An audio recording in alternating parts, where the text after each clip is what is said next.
Hey everybody, it's me, Angel Benton, and it is time for another edition of Angel Sudsy Recap, where we delve into the world of daytime television and we do a few reality shows for now. And one of those reality shows that we're doing is RuPaul's Drag Race. Now, the season finale is actually airing tonight. In fact, it's actually airing right as we speak on the West Coast. But I'm a few episodes behind. So you're not going to have to worry about any spoilers from me about the finale because I don't know who won because it hasn't even finished here yet. And B, I'm a few episodes behind. So sorry. But, so let's talk about the episode that I was able to see. And this is the one where, okay, so we're down to 6 queens. Okay, so here are the 6 queens that we are down to. Okay, we've got Eureka, Asia O'Hara, Kameron Michaels, Monet X Change, Miz Cracker, and Aquaria.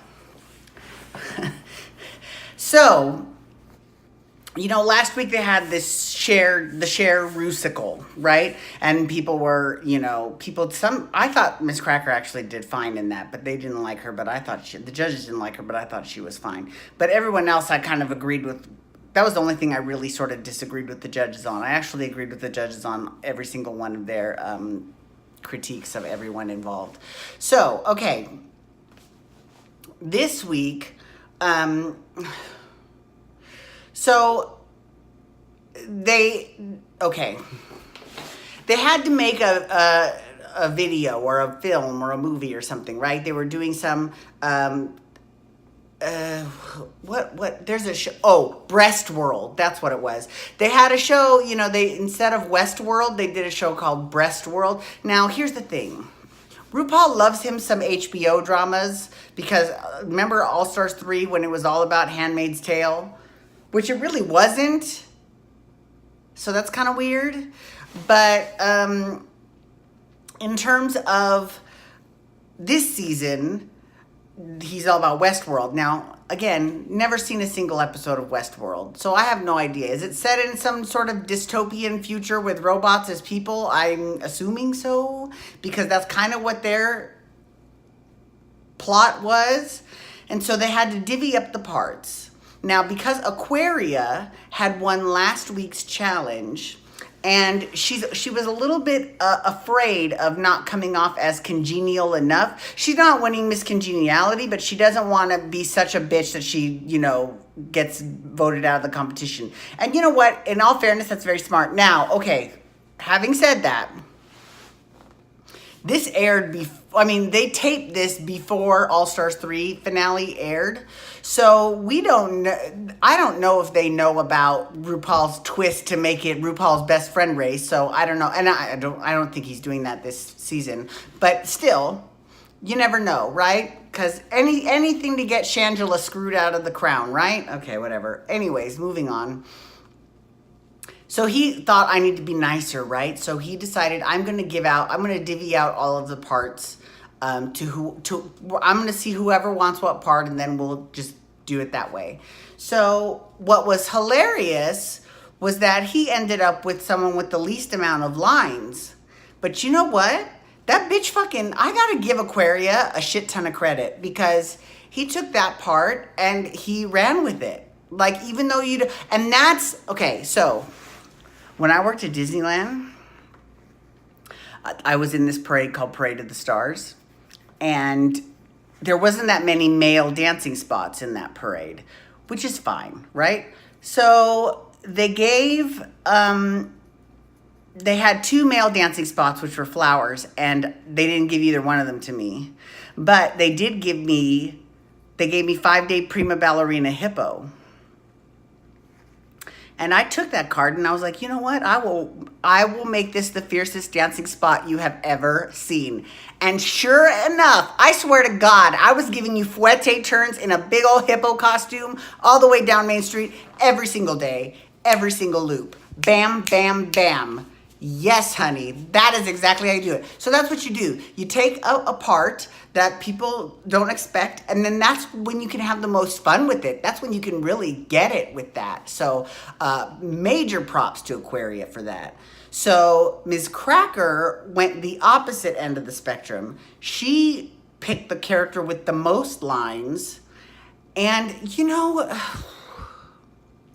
what's really funny is that Miz Cracker himself said it. He was like, look, I'm a comedy queen, right? But every single challenge, they just have not gotten it. Or they haven't laughed, or it hasn't been my cup of tea. Now, on the runways, I've been slaying the runways. But every challenge is just not good. So Miz Cracker, she was fine. She was okay. She wasn't like awful, but she was okay. Eureka played the bingo hostess at Hamburger Mary's. I think that's where she was. And she was okay too. She was just all right. And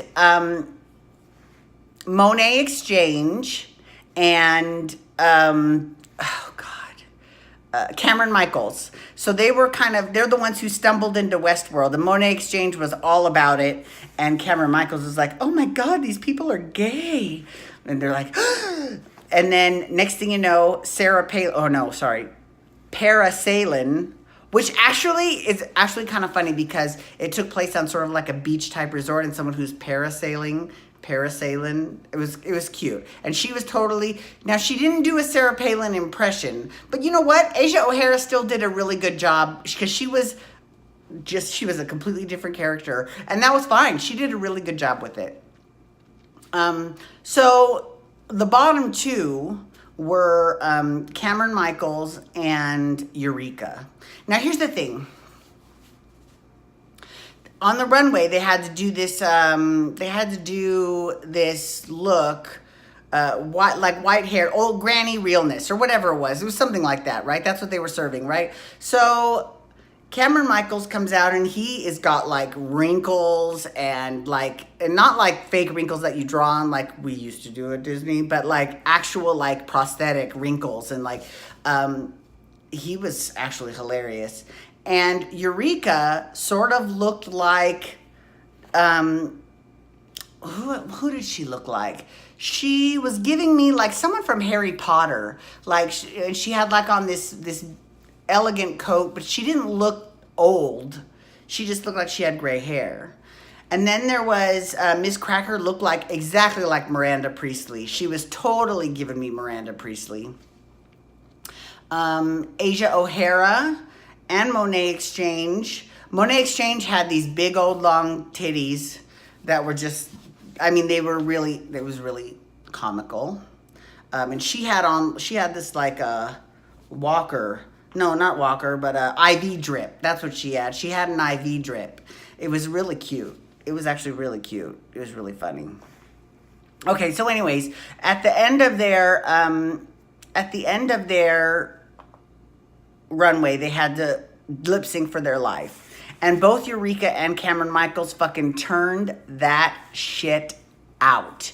They were both on fire. Like they were literally, it was almost as if they were literally lip syncing for their life. Like they were so great. So RuPaul actually said, Kameron Michaels, Shantae, you stay. And Eureka's just like bawling, and then she's like, Eureka, Shantae, you stay. And then she's like, that's how you lip sync for your life. And so everyone was so and Eureka was like, oh my God, you got me so good. You know, she was so crying. But it was really cool. It was a really good, and there's still 6 queens.